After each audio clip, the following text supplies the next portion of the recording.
आपको बड़े होके क्या बनना है? मारे को सूट बूट टाई पहन के बड़ा आदमी बनना है।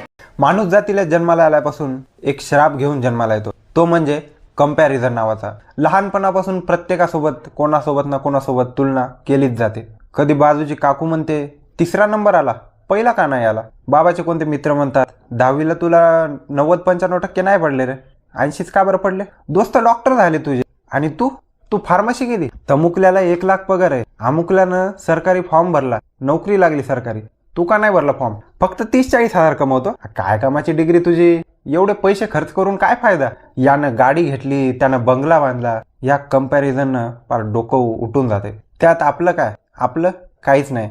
फक्त तुलनेच्या ओझ्याखाली झाकून सकाळी उठायचं, रॅट रेसमध्ये पळायचं, गाढवासारखं मजुरी करायची, रात्री परत यायचं विचार करण्यासाठी की आज कोणाशी तुलना आपली होणार, आणि याच विचारानं पुन्हा मड्यासारखं पडायचं शांत तुलनेच्या विचार।